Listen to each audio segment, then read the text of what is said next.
Wanna bet? The new sportsbook at Greektown Casino Hotel is now open. We're your 50-yard line, behind home plate, center court ticket to real odds, points, and over-unders. We've got all the action on all the games. And our state-of-the-art 24-hour betting kiosks make placing your bets at Greektown the fastest way to win in town. So grab the crew and place your bets now at the sportsbook at Greektown Casino Hotel. Sports betting is legal in Michigan. Problem gambling? Call 1-800-270-7117. With Mentos Pure Fresh Gum, you can refresh your ride, refresh your video call, and of course, refresh behind your mask. Yeah. Oh man, we hit the ad break. How you guys doing? Let me get that muted here. Alright. Happy Thursday, everybody. Hope you're doing well. Let's see. We're back to music. Nope, another ad. Alright, we'll let that one spin out, and then I'll pause when I get back to real music here.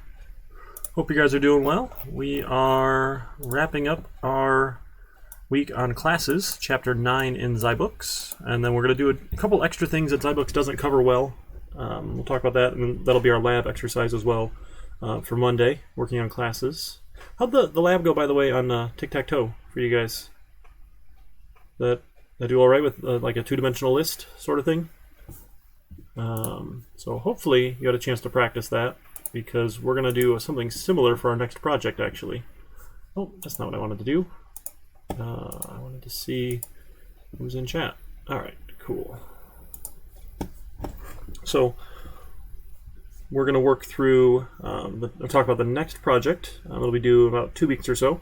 So hopefully you had a good break, got through all the midterms and your other classes. I should be able to get that one graded for you guys over the weekend. We'll get all caught back up, and then we can move on to new stuff next week. Exceptions and modules will be relatively small, not nothing too big there. But then we've got a couple other miscellaneous topics here, looking at UML use cases and activity diagrams. Until we've done classes, some of this stuff doesn't make quite as much sense to talk about. So I know it's like the first one on the list, but we're going to cover that one probably next week when we got a little bit of that extra time. Hopefully you've looked at some alternative designs for solving the same problem. You have solutions, I have solutions. We'll talk about which ones may or may not be better for it. So test cases based on module pre and post conditions. Hey Kojak, thanks so much for subscribing there. You're funding our University of Michigan Dearborn's College of Engineering and Computer Science Scholarship Fund if Twitch ever sends me money. I think I have to wait till I get to like $100 worth before they'll actually send a check or something like that. But yeah, thanks so much for that. It's really cool. I'd be happy to provide you any documentation if you so desire as to the payouts and me funding the scholarship. Definitely, I'm already getting paid to teach these classes, so I just I'm out here on Twitch because I think it's a fun platform, and you know, better than Zoom meetings as best I can tell. So most people tend to agree with me that this is better than Zoom. So I think we're not really a discussion-based class anyway. We're like having those pop-out rooms and whatnot, and being able to talk to each other might be more helpful. So I appreciate it, man. I appreciate it.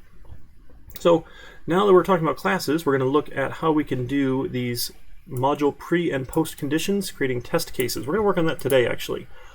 Pre and post conditions, I think, are a little bit silly, but that's okay. We'll talk about what that means and how we apply that and how we make the computer do it instead, because the computer is much better at testing. We've talked about decomposing a complicated problem into simpler subproblems, our functional decomposition. By the way, you should throw that term out at your Thanksgiving gathering, whether or not you're actually in person with your family pod or if you're just remote over Zoom, for Zoom giving. I haven't heard lots of people using the term yet, so I'm thinking I might be the first one to coin Zoom giving, you know, instead of Thanksgiving, or thanks Zooming, I don't know. Thanks Zoom giving. I'm sure there's some good term in there where we throw Zoom in, because that's what we all do nowadays. So decomposing, functional decomposition, right?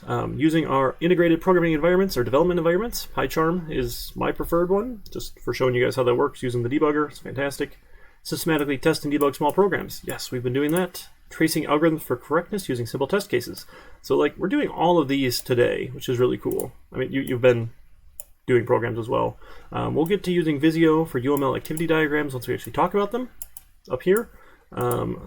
We should have access to it in the lab, but since we're not meeting in the lab, I'll show you an alternate tool. This is such as Visio. Visio is really good at it, but you can do it in other tools as well. Not too big of a deal. Again, using the debugger. Again, some of these are just kind of repetitive, which maybe we can get these cleaned up at some point. Pre and post conditions is part of the process of documenting software modules. I'm not a fan of this one, if you haven't noticed, of documenting software modules. But we're going to look at writing pre and post condition tests, that sort of thing. And I'm going to do some magic hand waving and claim that our software is self-documenting, and you can look at the tests if you're curious. Again, that's not what you want to do if you're actually packaging up a library for somebody. You want to have better documentation and do those really cool, those triple quote comments and things we've seen other places the book goes into. I trust you can do that if someone wants you to. The writing a comment part is not hard when it comes to programming. We'll talk about recursion later. Solving a data science-y problem. That's our final project. And I mean, it's not solving a data science problem. The terminology there is a little awkward, but we're going to do something, sort of related to data science and try and solve a problem. Sure. Don't worry about that too much. This is only your first semester programming, so you can't, just jump right in and do these fancy things, but it'll be related at least. And then functions, loops, independent tasks, model and process data with multiple values. Yeah, classes, right? Items with multiple values, classes. Well, we've been talking about that. So once we've gotten to classes now, we're a little more than halfway through. We can hit almost all of these here. Maybe we'll get to recursion in a little while. But we'll finish up classes, exception and modules. We'll talk more about files, get into inheritance. We'll get into this again further next semester in 2001, which I finally saw the schedule is up. And it is fully remote. There's not any in-person lab meetings. We'll just do the same sort of lab style. It gets posted. I hang out on Discord if you have questions. So if you don't have the Discord link, it's xlam Discord there in chat. That should make the bot tell you the link. And I think it's in the syllabus as well, if you guys actually read the syllabus. I know that was weeks ago. Then we've got Thanksgiving break off. We'll talk about recursion. Recursion, again, gets covered next semester as well. We're going to just do simple recursion. We get into more complex stuff next semester, which is really fun. And then we'll wrap up with plotting, which is just phenomenal in Python. There's so much we can do to build plots and around data and that sort of information, and I love it. It's really cool. You can plot all sorts of really fun stuff in Python. Okay? So that's what we've got on tap. So we'll finish up classes, we'll talk about testing, those pre and post conditions, and then we'll talk about the next project. Oh, I should make my phone be quiet, shouldn't I? Let's see. How do I do that? There we go. And look, there's even a button for mute. How amazing is that, right? Cool. So I got PyCharm open. We've got our classes project from earlier here. This sort of thing. Right, so we covered actually a lot of information here, which is pretty cool. Right? So we talked about these special overriding. We can override our operators, less than, equal to, greater. You can overload like addition and subtraction if it makes sense.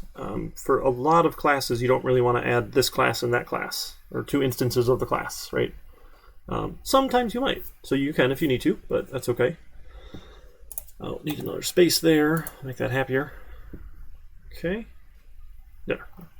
So this init method, right, this is our special method that's called a constructor or initializing. Most languages call it the constructor. The constructor's job, the init's job, is to set values to all of your self attributes. Those are your instance attributes. We want all of those to get values inside this constructor, this init method here. And it can take arguments. Right? We like arguments. Arguments are fun. If you don't write an init method, I mean, there's technically one given for you, but it just does nothing. It's sort of silly. So we pretty much always want to have an init method when you write a class. Right? How do you set your instance attributes? What are their defaults? Or what are the values in here? Right? That's perfectly fine. If you wanted, we could say, give it a default argument. Remember, we can do that when we write functions. You can give it a default argument. You can do that in init methods as well. Right? I can say, sure, if you don't tell me ounces, I'll assume it's 0. That makes it an optional argument. You can do that if you want.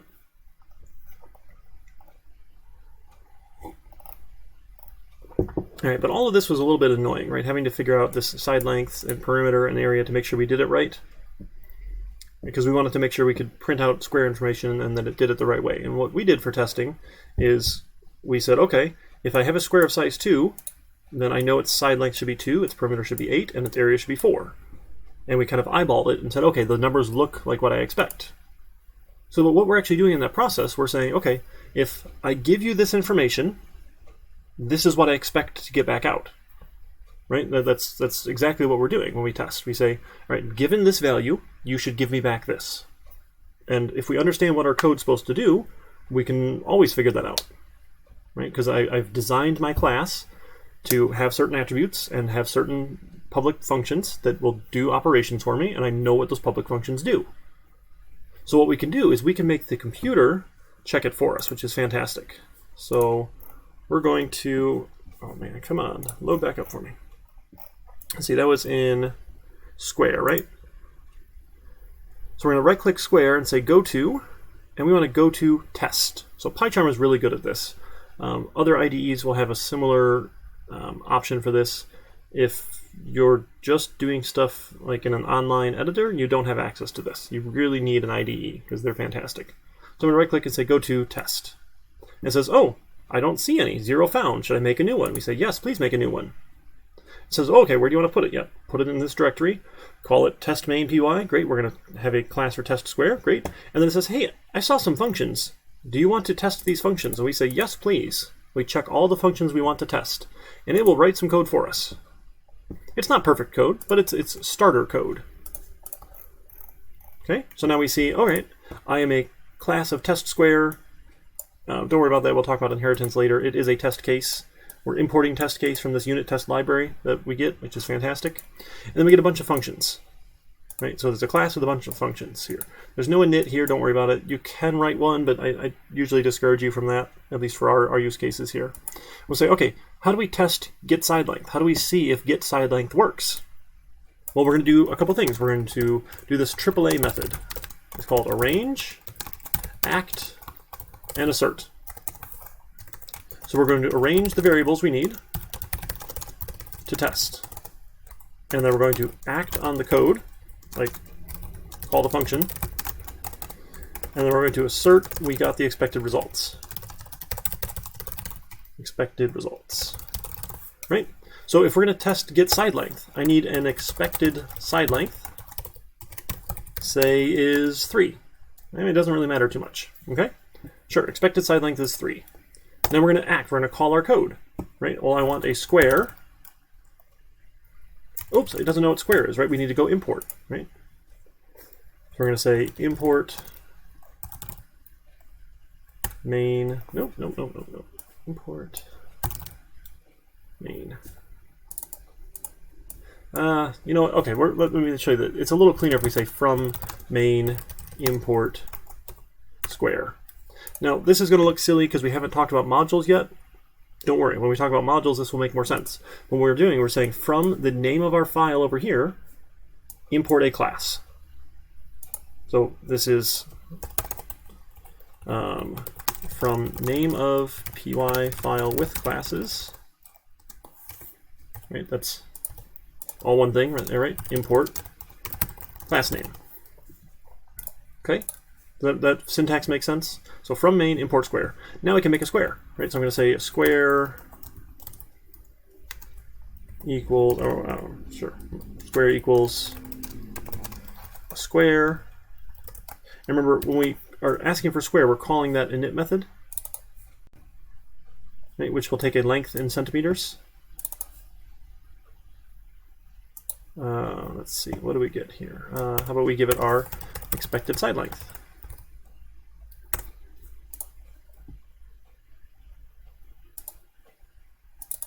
Square.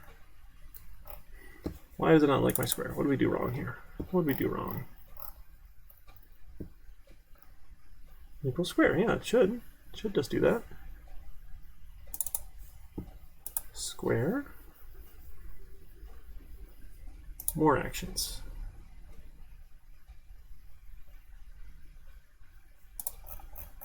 What? We have to put that up. No?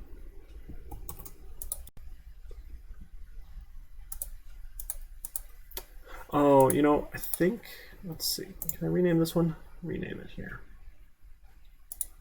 Rename from main to classes. Let's see if that works. Import square.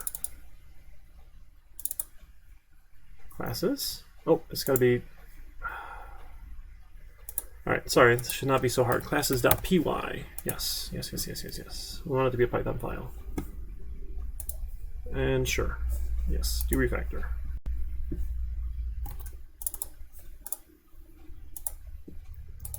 From classes, import square.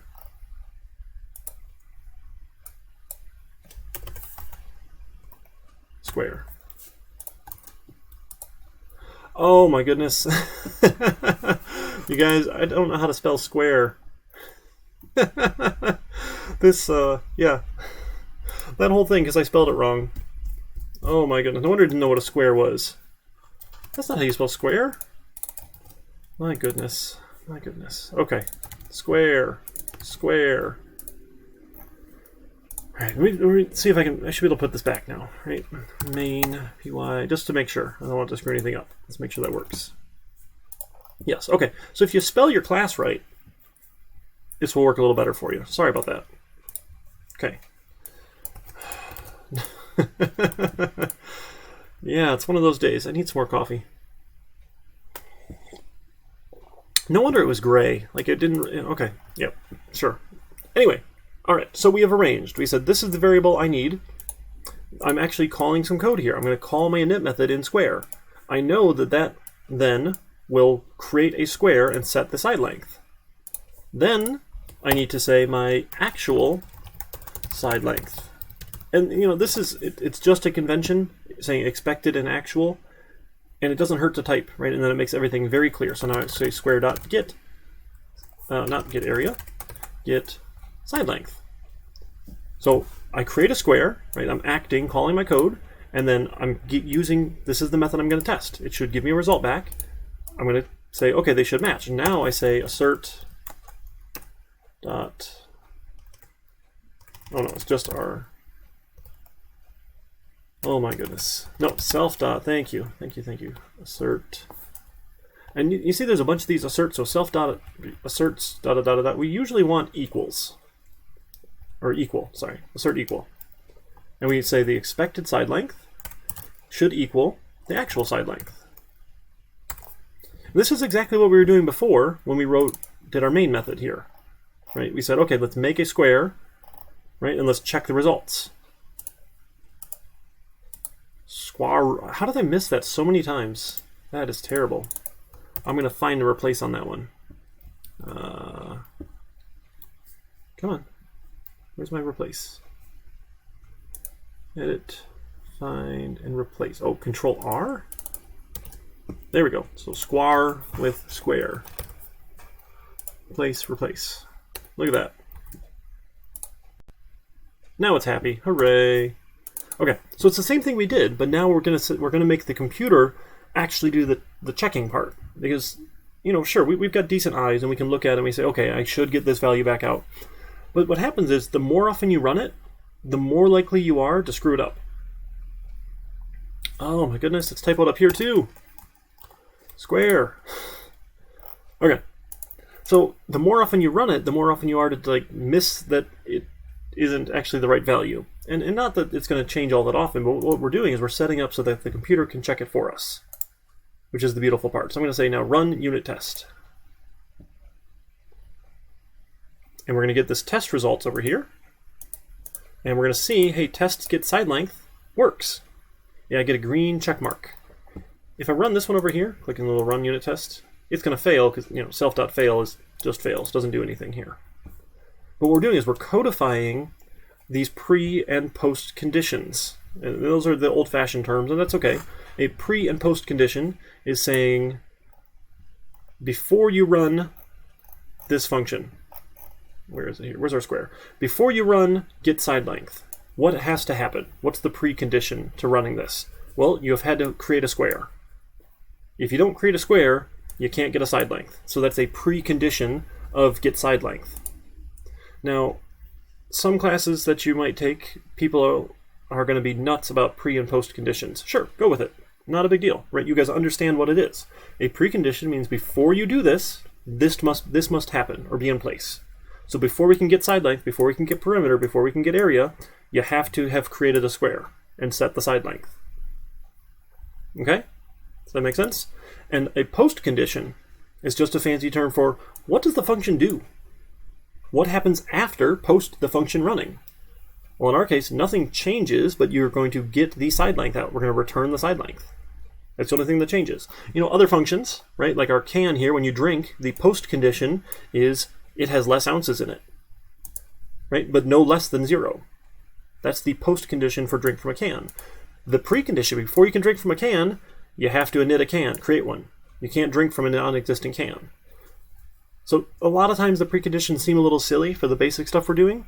When you get into more advanced classes and objects and data structures and algorithms and all sorts of funny things, there's some important preconditions. Sorry, I'm growing my beard out now from reasons, and it's really itchy. I keep, like, right in here, I'm all over my face. Which is good that I'm staying at home, right? Because I'm not supposed to touch my face out in public. I hear that's bad news bears.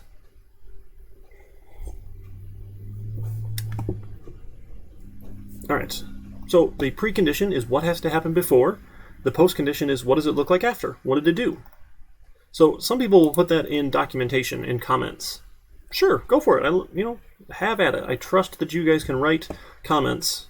I want to teach you to write code. Okay? Is that okay? Did I spell efficient wrong too? Efficient? Oh my goodness. English is not my strong suit, if you guys hadn't noticed by now. Anyway, so we're going to do the same thing. We're going to do this AAA method for getting perimeter. And a lot of these we can kind of copy paste here. Now I don't have an expected side length. I just have a side length here. But I'm not actually testing any of that here. But I have an expected perimeter. Perimeter? Right? Should be that we'll just say side length. Why not? Side length times 4. I can make Python do the arithmetic. And then I'll have an actual perimeter. Perimeter. Right? Is my get perimeter. And I'm going to compare my expected perimeter to the actual perimeter. They should match, right? The side length times 4 should be what I get out of here. Now, this doesn't seem super interesting or exciting at all, right? Because these are relatively basic, right? This is just straight arithmetic. But as our classes get more and more interesting, right? Even with can, right? As we drink, we make sure it doesn't go below 0. These sort of things. We can write tests to ensure we're checking that we get a true or a false back.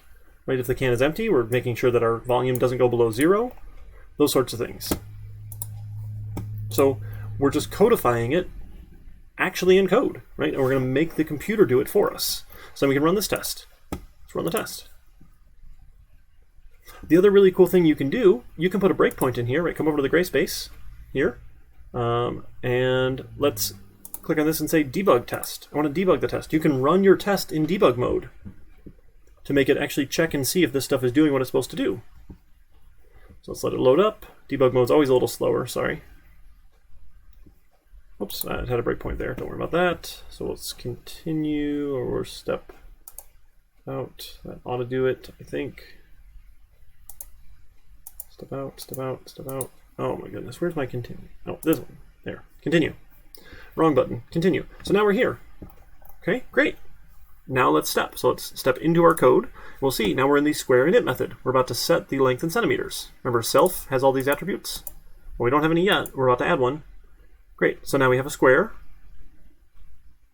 Where's my square? There's the square. Right, square has side length. And PyCharm's even nice. It's saying, hey, it's a protected attribute because we put that underscore in there. Remember, we're trusty.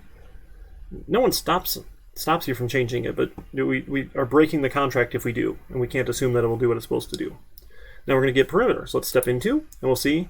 And now we're at self. Self is a square. Its side length is 3.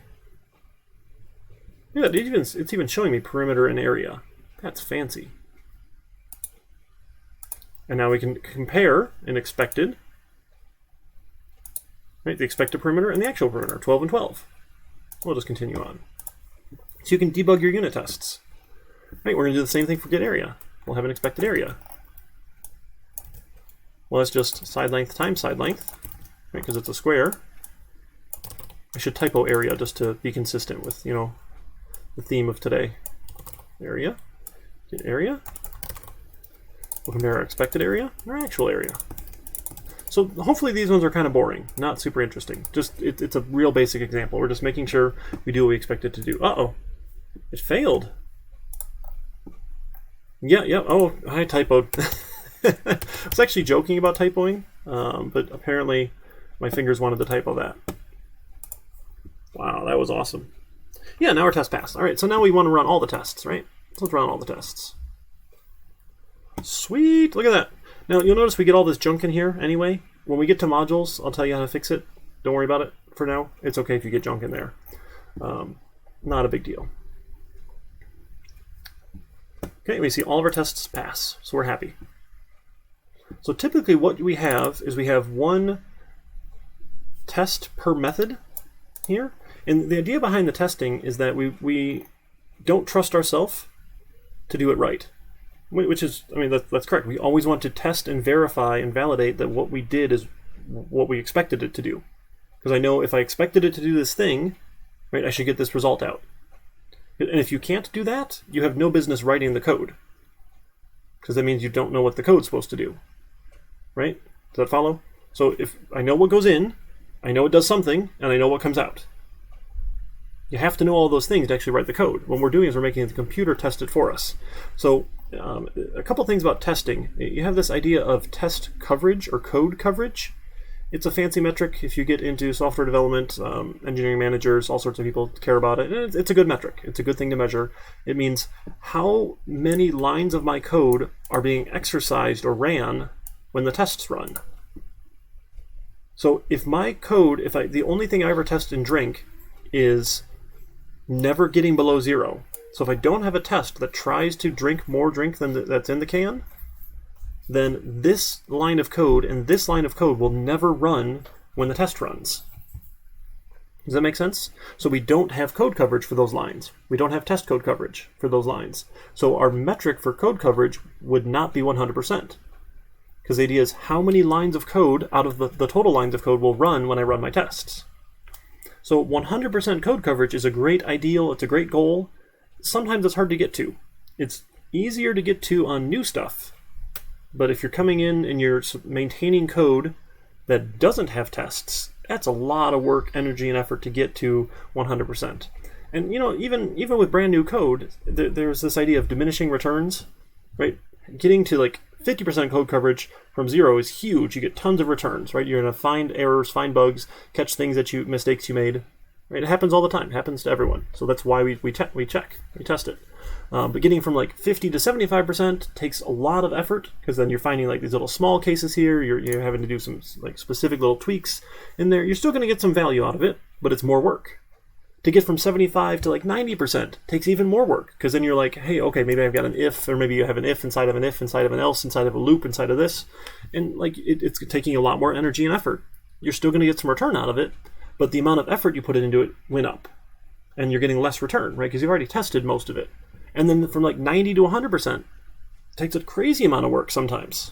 So, you know, it's a good ideal, but it's not always guaranteed that we're going to get there. And sometimes it just doesn't make financial sense. Now, I would argue all the time that any code that's worth writing is worth testing. Because if you're going to pay me to write code for you, you want to make sure the code that I write is correct. And the way that I make sure my code is correct is by testing it. Right? Sure, we can eyeball it here, but making the computer test it, the computer's much better at it than I am. And then the next really cool thing you can do, let me show you this. This is neat. This was for my C++ class. It's portal.azure.com, I think. I can never remember. Microsoft has so many different URLs here, and I always get confused about which one is which. Here we go. Let's see if I can get logged in. So again, this is for the C++ class. We can do a similar thing for Python, but I already have it done here, and you don't need to see the whole thing.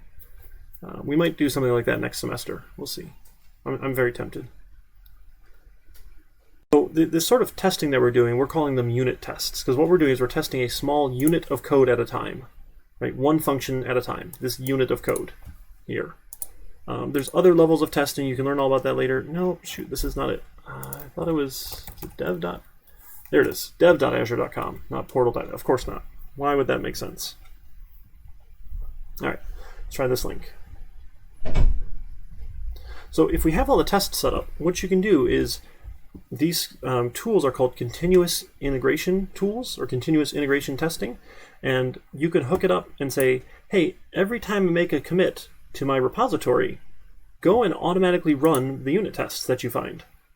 So you can see every time I wrote had a commit here, it goes and runs the unit tests. Where's the results here? It's in tests. Yeah. Obviously, I'm not in here enough. And I see, hey, 24 tests passed. So every time I make a change to my code, all of the tests will run. And sure, it didn't take long, but the bigger projects you have, the more larger of a code base, the more complex things get, you're going to have more and more and more tests. So making all of the tests run on someone else's computer frees up your time. Right? I don't have to be running every single test every single time, but all of them will run on someone else's computer here, which is fantastic. And you can see every time there's a code change. Let's check out my pipeline here. Let's see. You'll see the tests were ran. So every time I make a commit, here and here and here and here and here and here and here and here, it ran the tests. Look, hey, there's a fail here. One of the tests failed. Uh-oh, I've got a problem. So this sort of thing, we can have continuous integration testing happening. Every time you commit code, the tests will run. You see how that's pretty cool? And then the next level of that, if you have continuous integration testing set up and you feel good that your tests are covering enough, maybe not 100% code coverage, but you're getting close and you're testing all of the edge cases here, then you can start talking about this really cool thing called continuous delivery. So a lot of people call it a CI/CD pipeline, continuous integration, continuous delivery. The idea of pipeline is just like as stuff comes in, it goes through and comes out. So what we can do is after our code passes all of its tests, we can then run some more code or some stuff that happens in our pipeline to deploy or deliver that code to wherever it is.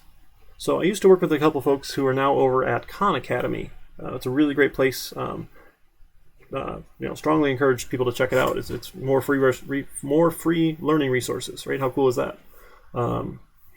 And one of the things that they have is this sort of continuous delivery. They have a single production website, right? KhanAcademy.com is the same for everybody in the world who uses it. So what they can do is when their code changes, it passes the tests, it can go and update the website in production without any additional effort here. No one has to go and copy paste files or deploy things, and you can learn all about that stuff in web design later on, or web, what is it called? I forget, some web programming, I forget what the class is. But we can automate that sort of stuff, and that's called Devops, typically. That's the newer term for it, right? How we have developers doing operations work and the sort of mesh between them, and it's all fun stuff, I promise. But you can't do that unless you have testing, right? So that's another reason testing is super important. Okay, you guys following so far? Let me do a quick poll here. Let's see, unit tests. Yay, nay, or what? So go ahead and fill out that Twitch poll for me there. It should be up there at the top of chat. Let me know how you feel about unit tests. We're going to do more, don't worry. And you will be doing tests for your next project, I promise. I know you're so excited, aren't you? Let's see, I'm going to pull up Zybooks real quick while you guys take that poll and make sure we're not missing anything major here. How do you guys like Zybooks, by the way? I noticed the participation has actually gone down a little bit. We've got 13 people in the course total, but definitely you guys are not keeping up with Zybooks. Which, maybe I should be running reports every week and giving scores out for it, but that's a lot of work for me, and it's only going to hurt you if you don't keep up. So I know that's a little unfortunate. Let's see. Yeah, 13 people subscribe to the book. Good, good, good. But the completion rates are real low. Really low. Yeah. Yeah, actually, I think we finished most of Zybooks. All right, so what did we get for the poll here? We have 2 votes for nay. Is that not feeling good about unit tests, or just don't think you can do them yourself, or think they're silly? What can I do for you? You want to see more?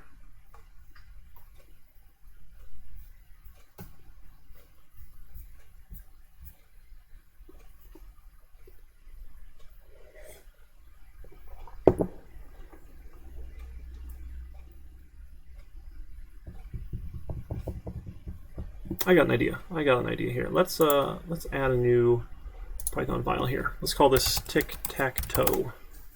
Did you guys get a chance to try the lab yet for Tic-Tac-Toe on Monday? I know like dates are kind of meaningless now in 2020 in quarantine life, but oh yeah, of course more examples for sure. So let's write a class for Tic-Tac-Toe. Tic-Tac-Toe. So what does Tic-Tac-Toe need? Well, when we create an instance of Tic-Tac-Toe init, it probably doesn't need any arguments, right? But what we're going to do is we're going to make a self dot, and we'll call it the board, and we're going to make this private equals a list, right? And if we wanted to, we could even just say, sure, it's a list of lists, and just do them right here with a space and a space. Then a space. We probably don't even need like a loop here, right? We'll just say, okay, let's make a two-dimensional board. Boom. Okay, so I have an empty board currently for my class, for init. Right?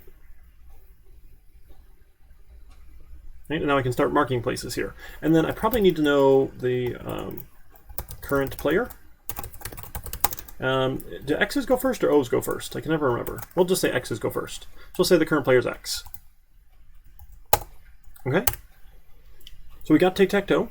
Oh, it should have like a capital somewhere, shouldn't it? Tic-Tac-Toe. Look at that. All right, I'm going to rename my file too. Tic-Tac-Toe. Just to be consistent, right? Got to be consistent here. Right, so when we create an instance of Tic-Tac-Toe, we're going to make an empty board and set the current player. Then let's write a function here. How about a place, right? And if you give me a row and a column, I'll make a mark. Right, so if you tell me what row and what column, I'll make a mark. And again, remember we're 0, 0 in the top left, which is a little bit awkward here. But here, let's slide this down one. So this. Right, so this is 0, 0, row 0, column 0. This is 1, 1, row 1, column 1. This is 2, 2, row 2, column 2. Right? So to place a mark somewhere, we should take our self.board at row at column. Right, and we should do something with it. But before you place a mark, right, we need to make sure, is it place? I don't know, mark? Sure, I'll just call it mark. Well, look, like if that location is equal to a space. If it's open, I can mark there. Right? Otherwise, let's I don't know, let's say return false. Right? Like you cannot go there because it already had something there. But otherwise, sure, let's make a mark. We'll say sure, let's assign it a value of the current player. And then we're going to take current player and we need to change it. So if self-current player is equal to an X, then self.current player equals O, else self.current player equals X. Right, so if you were an X, you become an O. If you weren't an X, now you become an X. Right, does that make sense? So we make the mark, and then we flip it to the next player. And then we should probably return true. Right, say, okay, we made a mark. Because it worked. That makes sense? So we should be able to mark up a board. And now let's add like a print. Or, printing is okay, but let's do this string thing. Remember, you can override a string method here. Right? We said, hey, how do I make myself look like a nice, pretty string? Like for our squares, right? So this is just a handy way of letting a user see our value as a string. So that way they get to pick what they want to do with it here. So I like that. So let's do string here, and we're going to return a string of, and we want to have my self.board. Right, we want for every row in board. So let's have a result or board. I don't know. We'll call it board string. Sure. Equals this. Too many. Equals empty, and then we're going to say for row in self.board. Right, that'll give us each row, now one row at a time. We want to take our board string, and we want to add into it, right, append to it. We're going to take, so row is a list, right? But what we can do, remember those cool string operations? We can say, hey, let's take a character and join a list of characters. let's join the row together by nothing in between. Right? Or we could do like these pipe characters if you wanted to actually divide out your board, make it look really pretty. So we're going to take that, and then, yeah, let's do that. Let's take our board string, and then we'll add a new line character. And that's the \n, because we'll do the first row, we'll go down a line, and we'll take my board string, and then let's add in a bunch of dashes here. Right, so we got a space, a pipe, a character, a pipe, a character. So probably 5 dashes here. Right, and then we should return the board string. See if we can make that look pretty. Right. So should we try it? So let's try and make a tic-tac-toe board. So tic-tac-toe, our board, I guess, equals tic-tac-toe. And then let's print board. Right, let's see what we get as our result here. Uh-oh. Forgot the new lines. Right, and then plus another new line. Right, because we want those to go down a line. Okay, looks okay. Oh, but we've got too many of these here, right? We don't want that last one. Now we could do things where like we're counting row index and figuring out for the first row, the second row, or the third row, or we can just cheat and let's slice it. Let's slice that string, everything but the last 5 characters, right? So start at the beginning, go to take away 5 characters. Again, this is terribly memory inefficient. Oops, maybe 6. That's right, because yep, terribly memory inefficient, right? Because this is making a copy of that string, and every string here, every time we modify, we're making copies. But we're just in 150 or 1501. We don't care, right? We understand it's bad, but that's okay. We're not going to care because it's a small string. It doesn't actually matter at this point. We're not scaling this out to millions of tic-tac-toe boards in memory at any given time, where this would actually hurt anything. Okay? Is that fair? All right, so great. We printed the board. Now let's try it. Board.mark. Where should we mark? We should go like 0, 0. Right, and then let's mark like 1, 1.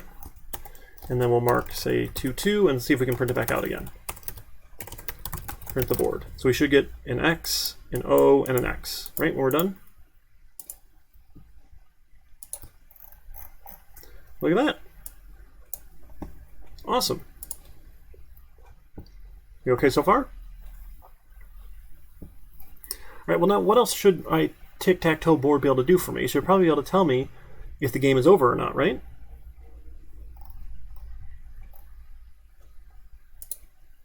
Right, can we do that? Can we define game over? So how do we know if the game is over? Right, we have a couple cases, right? Either someone won or it's the cat's game, right? Either one of those conditions will mean the game is over,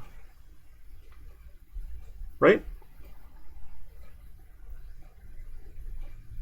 Do you think we can figure that out? So sure, the game is over. So we're going to say return cat's game. So self.cat's game or self.hasWinner. Right? Can we write 2 methods, like a cat's game method and a hasWinner method? Right? And if either one of those is true, the game is over. Right? If they're both false, the game's not over yet. We can do that. So we're going to define how about cat's game first? I don't know why it's called cat's game. Is that, right? You put a C on it because it's a cat's game? I've never understood that about tic-tac-toe, but, sure. So for a cat's game, what we want to do is we can say, for row in self board,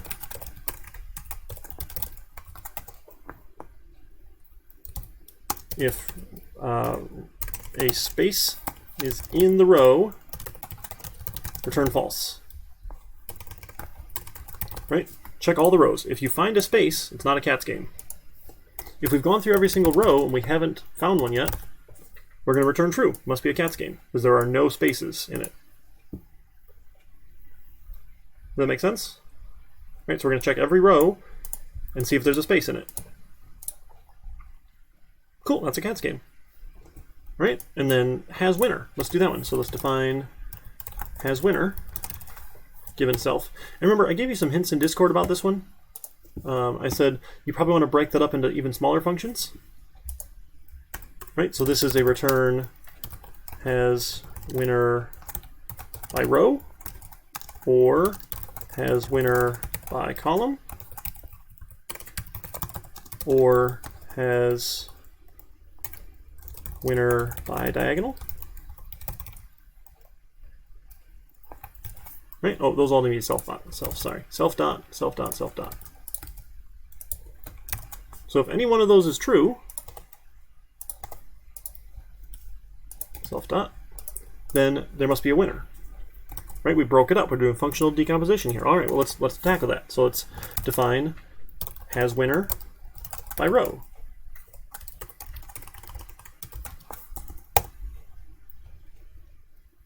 Okay. Well, if we want to check each row at a time, we're going to say for row in board, self.board. Remember, self. It's always referring to myself, my instance. This is my board that was set up here. Now let's check it. Right? Let's look at this row in this board. Again, I'm using classes here. You didn't actually need classes for any of this. Right? We could have done all of this with the two-dimensional list and just with functions where you had to pass it a list. But you can hopefully see how classes make this easier here, because like this is the sort of thing we should be able to do as a tic-tac-toe board or a tic-tac-toe class. All right, so for row and board, we're going to say if row at 0 is equal to row at 1 is equal to row at 2, right? And row at 0 does not equal a space. So if they're all the same and we don't have a space,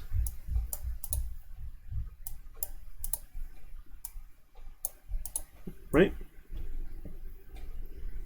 So if row equals 1 and row equals 2, if they're all the same and it's not a space, so they're all X's or all the O's, we can return true. If we've done all of that and we haven't got there yet, we're going to return false. That make sense?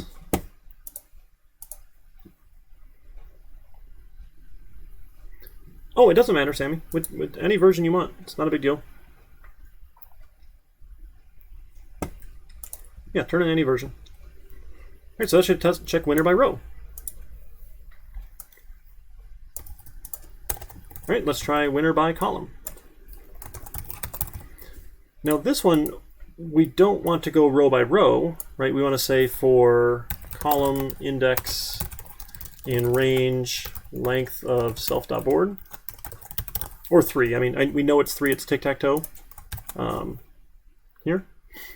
And now we're going to say self.board at what? At row 0, column index is equal to the self.board of row 1, column index is equal to self.board row 2 at column index. And it's not a space. Let's see. Ooh, how do we check that, right? Because we want to make sure that it's... Yep. So, sure, row 0, whatever column is not a space, because we're checking that. That's our top. If they all match, we have a winner by column. Otherwise, false. Does that one make sense? How we look at that two-dimensional board? So we're saying at row 0, it's fixed column, starting at first column. Row 1, column fixed same column. Row 2, same column. Right. So it's just looking at each column index. So column 0 is the first index. Row 0, row 1, row 2. Column 1 index, row 0, row 1, row 2. Column 3 index, or column 2 index. Right?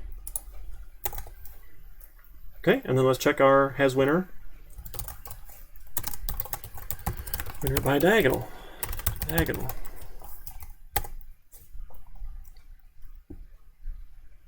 Okay, now there's actually 2 diagonals. If you wanted to, you could break this one up even farther, right? A diagonal up or diagonal down. Either way is fine, or we could just do them both right in here. That's probably easiest, right? So if board at 0, 0 is equal to board at 1, 1 is equal to board at 2, 2. Right? Or let's go the other direction. Right, let's go column row 0, column 2. That's the top right. Right? Row 0, column 2 is our top right. Is equal to board at 1, 1. That's the middle. Is equal to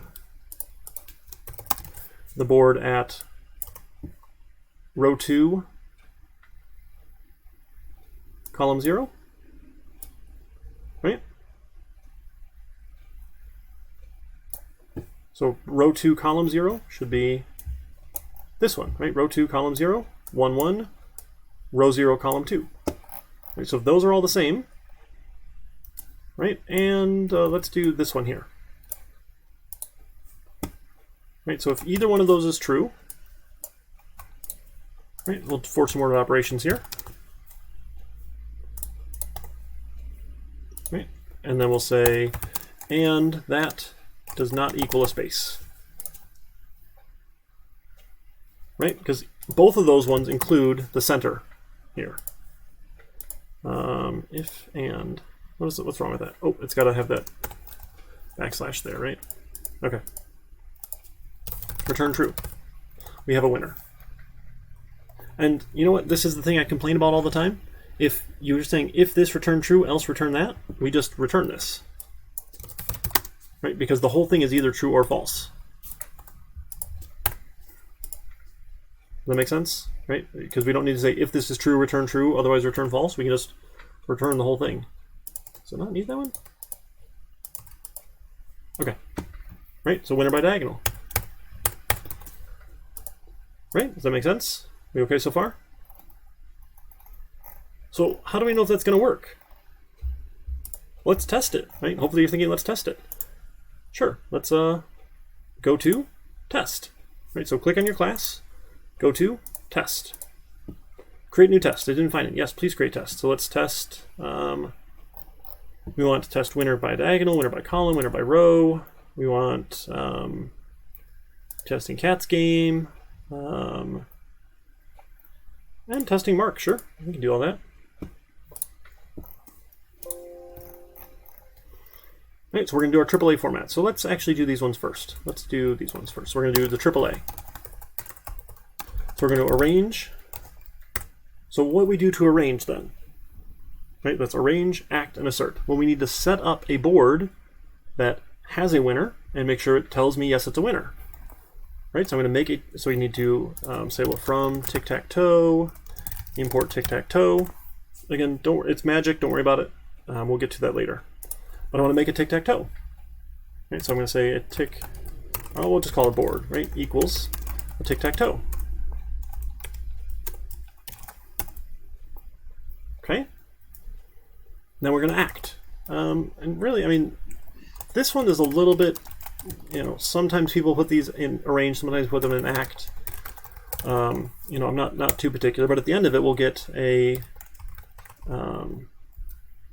has winner is my board dot has winner by row, because we're going to have a row based win here.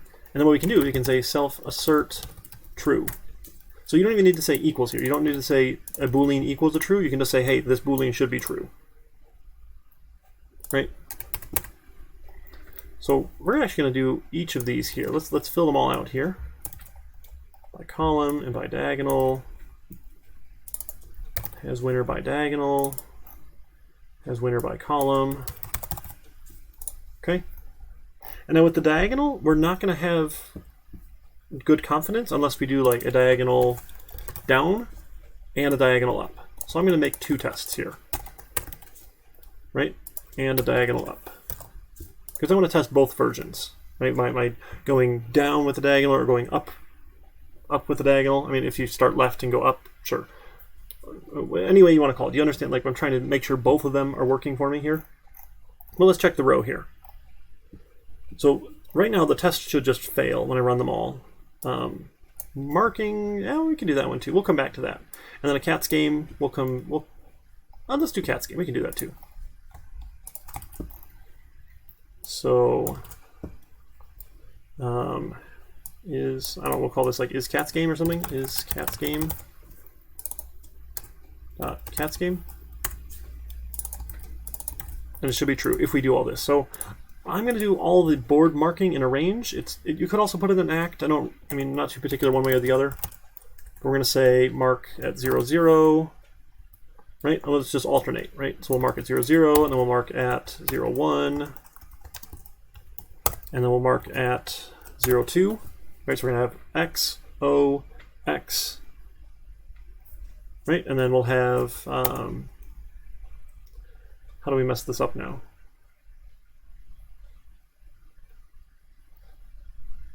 Trying to visualize the board right now, because what we want, right, to have a cats game, like if we have X, O, X, then we had O, X, O, and then we had, would have to be an O, an X, and an O? No, that's too many O's, right? That's too many plays for O. That has to be, oh no, it could be an X there, right? That's still a cats game. Nope, that's a win. That's a diagonal win. Oh my goodness. Okay, so if we go X, O, X, and then O, where should O go to stop the win? O should go in the middle, right? Okay, and then X might go over here, and then O would go down here, and then X would go over here maybe. Oh no, X would go down here to stop O from winning, and then maybe O would just go over here, and X would go there. Okay.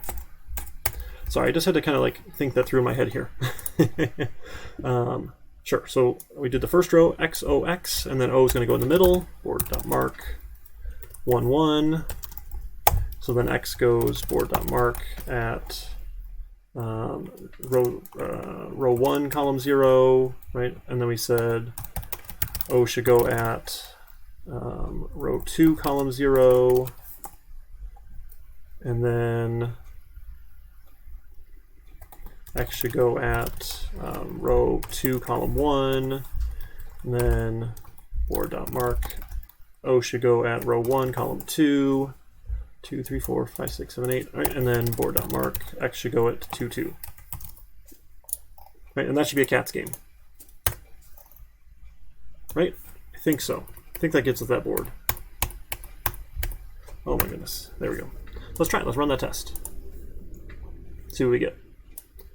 Look at that. All right, cool, it worked. And then just for fun, in here, you can get this output out here too, which is fun. So just to make sure it looks like what we expect, we can print board here in the test. It's not going to hurt anything to add it. Right, and we get, there we go, there's our board, right? That should be a cats game. Right, awesome. Okay, so we tested a cats game. That seems to work out okay. Testing mark, this one is a little bit trickier. But what we want to do, right, is we want to test the true and the false. Are we getting back, when we do mark here, we get a true, and we try and mark over something, we get a false. So you could have two different tests there, or we could do it just twice. And maybe I'm a fan of twice here. So let's make a board, we'll do some marks, and we'll test here. That's fine. I'll clean this all up in a second here. So this should be, we're going to make a board. And then this is our first mark works, and we'll call mark at say 0, 0, and then we'll have a second mark fails, I guess, and we'll call mark again at 0, 0. Right? That sort of makes sense? And then we're going to assert true that the first mark works, and then you can have more than one assert in here. So now I can assert false and say the second mark fails. It should be false. I'm going to test both, that I get true in the first one and false in the second one. And that one works for me. Feeling good about that one. Right, you tested cats game, we tested that. Okay, so now we're going to test winner by row. So again, I'm just going to do all this in the arrange. Some people might put it in act. It doesn't, I don't care too much one or the other. So let's have X mark 0, 0. Then we'll have O mark 1, 0. Then we'll have X mark 0, 1. And then we'll have O mark 1, 1. And then we'll have X mark 0, 2. Right, so they should get a win right down the top row. And then has winner should be true. Let's try that one. All right, has winner by row. I probably wanted to check, let's just make sure here, that it fails, because you want an empty one to fail. Right, so like if let's not mark that. Let's make sure that it does fail if I don't actually have a winner. Oh, that's the O. Let's just take out this last one here. Let's just make sure that it doesn't win when it shouldn't. Right? Cool. So it failed. And you can see here it's failing here. Didn't assert true. This test thing is a little bit funny, but that's okay. Right? So we can do that. So now I'm going to do these same ones here by column, but we're going to go down by column. So we'll make this one be I don't know, 1, 1, and we'll make column 1, row 0 for x, and then column 2, row 0 for x. And we'll do that in 1, 0, 1, 1. Okay, that should work. Okay, let's see if we can run that one for my column win. Uh-oh. Doesn't have winner by column. Did I do it wrong? I don't know. Let's print the board. I could also put it in debug mode, but this is pretty fast too. Either way. It's poor man testing, I guess. Oh, no, I did it out of order for column. So x at 0, 0. Oh, 1, 1. No. Row 0, column 1. Row 0, column... No. Row 0, column 1. 1, 1, 2, 0. Okay, that ought to do it. I was getting confused on that. Yeah, now we have a winner by column. Okay, yeah, x, x, x. There we go. All right, and then let's try our diagonals. Right, our diagonal down. Right, that was going to be 0, 0. Let's grab this one here. Why not? So 0, 0 for x, 1, 1 for x, 2, 2 for x. So let's just make sure these are different ones here. So 0, 1. How about 0, 2? Right, so that should be a winner by diagonal. Okay, we're calling it down, like starting at the top, going down. Right, and let's reverse it here. Let's say where you start at 2, 0, go to 1, 1, and then go to 0, 2. Right? So that'll be top right, middle, bottom left. And that one should work too. Uh-oh. Didn't work. Okay, let's print the board. Maybe I did it wrong. Print board. I guess maybe I should be showing you debug, but print is pretty easy. This is PyCharm. 2, 0. Should have been an X. Right. Row 2, column 0. Yep, X. Row 0, column 1, O. Oh, I've got 2 duplicates here. Come on. So don't put the O on top of that. Let's put O at 0, 0. Okay, that ought to work now. There we go. Cool. Let me get our test here. So all those seem to be working, right? We should feel decent that we're able to find a winner. And now I can run all of them, right? They all check here. Okay, so that's Tic-Tac-Toe. Now, how do we actually play Tic-Tac-Toe, though? Right? Let's see if we can play it. So let's we'll come back over here.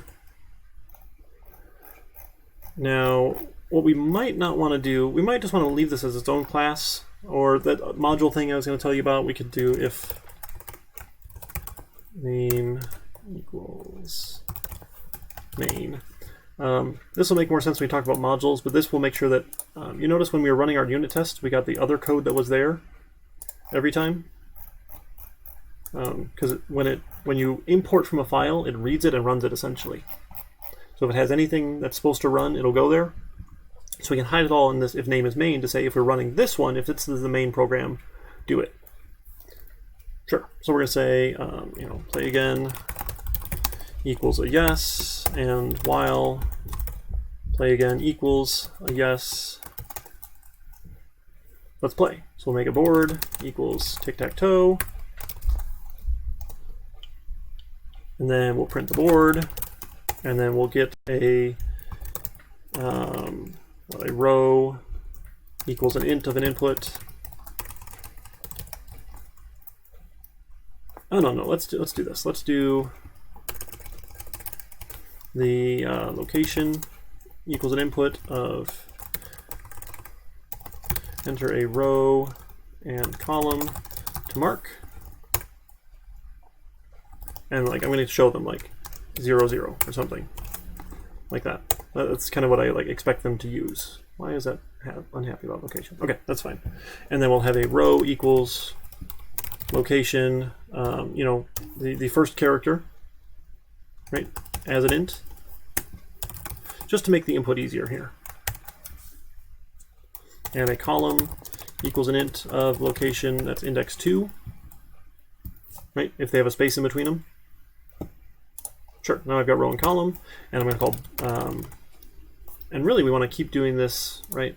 We're going to say did mark is false, and while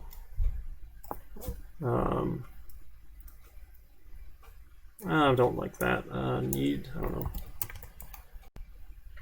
Need to play, I don't know, need to mark is true. I like that better. Well, need to mark is true. Let's keep asking them here. Oh no, okay, okay. Shoot. I'll go back to did mark. And we'll start that off as false, because otherwise I'm going to be backwards here. And we're going to say as long as while not did mark, which I know is a little funny here, right? But we're saying, hey, if you didn't mark yet, right? Because that's a false, so not false would be true. We're going to say did mark is equal to my board.mark at row and column, because that's going to give me back a true or false. If it's true that I did mark it, good, we can continue, we can keep playing. If not, it didn't work, right? I need to ask him to mark again. Does that make sense? So we just keep them in that loop to keep marking here. You know what? And actually, we probably don't even need to do this, right? Because what we, yeah, well, let's. Maybe we don't even need that true or false. That's okay. I'm thinking we can make it easier to play, right? We just want to play while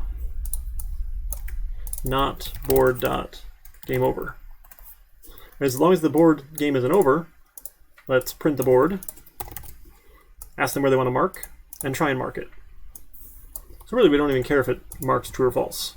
I guess we could say, you know, did mark equals, and then we can check if did mark. Actually, if we didn't mark, let's print invalid mark. Try again. Otherwise, we'll just continue on like nothing happened, or you know, and keep on going here. And then when all that's done, right, we'll ask them if they want to play again. Play again. It's equal to, or maybe we'll print game over. Right? Why not? So print game over, and then get play again is an input of play again, and you know, prompt them y/no, and probably lowercase that one, right? Because we're only comparing it to a lowercase y up here. How's that feel? Right? So if they didn't work, we'll just tell them. If it did work, great, we'll just print the board. We'll just keep going. As long as the game's not over, let's keep trying. Should we try it? Let's see if we can play tic-tac-toe. Uh-oh. If name equals main. Isn't that name equals main? Shoot, I did something wrong. That's all right. Let's add a new Python file. Oh, it's not giving me the gibberish. Okay, that's fine. That's fine. I thought it was name is main. Oh, this one. I think that's it. There we go. So, nope. It has no attribute cat's game. Uh-oh. Okay, it found a bug. That's interesting. Where's cat's game? That's at line 21. Cat's games. It's called game. All right, so I gotta go fix my test here. Where's cat's game? Game. I probably should have renamed it. Sorry, that was a bad example. Like done with the refactor rename, but that's okay. Let's try it again. Oops, that was running the tests. All right, all the tests, that test passes. Great. Feeling good about that. Let's run the game. All right. Enter a row and column to mark. You should always start with 1, 1, right? Great. Where should O go? It should always go to 0, 0. Okay, X. How about row 0, column 1? Okay, great. Well, now they've got to go to 2, 1 to block me. Okay, and now maybe I'll try, I don't know, a diagonal. How about 2, 0? Or no, 0, 2. All right, they've got to block me, so they're at 2, 0. And then I've got to block them, so I'm at 1, 0. They have to block me, so now O's need to go to 1, 2. And then, sure, I've got left 2, 2. Game over. Cat's game. Well, I guess we should print the board one last time, looks like, right? So one last print board. And then game over. All right, and we want to play again? Yeah, let's play again. All right, what should we do? Help me out, chat. Help me play tic-tac-toe. All right, I'll play, or no, I'll let you guys go first. Chat, you can go first and see if you can beat me at tic-tac-toe. If you do, you'll get 100% on the midterm. How about that, if you can beat me? Guaranteed, 100% on the midterm if you can beat me at tic-tac-toe. I'll throw that out there. I'm ready for a challenge, chat. Where do you want to go, chat? I'm like a tic-tac-toe grandmaster. Because I'm sure they have levels like that for tic-tac-toe. Sure.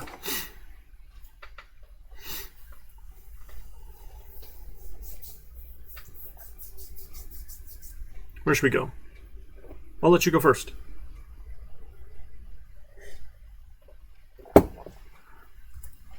You guys don't even want to try?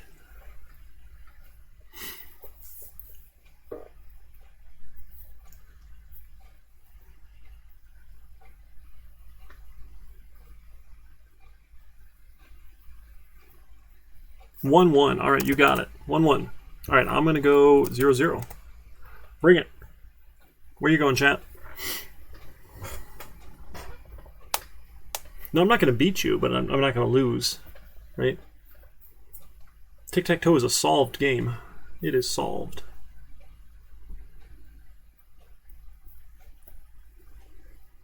All right, place your X. Excuse me.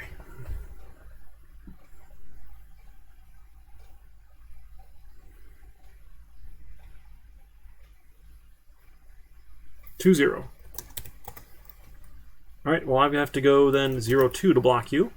Fair. All right, you're stuck. Where you going now, chat? You gonna stop me from winning? Or you gonna let me win?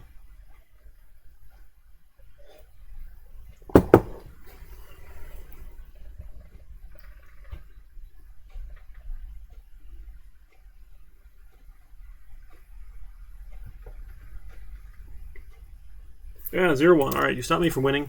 That's fine. I got to stop you from winning now. So 2, 1 for me. All right, you got one chance left to win. Are you going to get that row?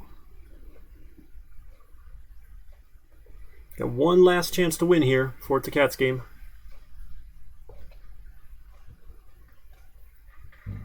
Now, where are you going? Row 1, column what? Well, like, I'm in your head. I know what you're doing here. I can see your mind.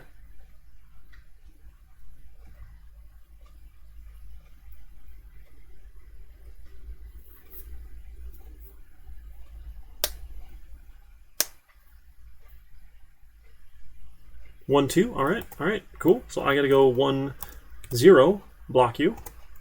All right, where you going now? 2, 2, right? Cat's game. GG's, yo, GG's. It's a big old cat's game. All right, so that was classes with testing, right? Our pre and post conditions, right? What's true before? So before you can mark, you have to have a board. You have to have created the object. A lot of preconditions are silly. Again, they can get more interesting, but sure. And what happens after? Well, if it was valid, right, it's marked. Otherwise, you get back a false. So we've got like different post conditions based on what you're trying to do. And that's fine. We can say that on a post condition. If it was an open location, you marked it. And then the current player changes. Right? So there's a couple things that happen, right? We do mark it, and the current page changes, and we return true. So 3 different things will happen in that post condition, or you just get back a false. Nothing happens.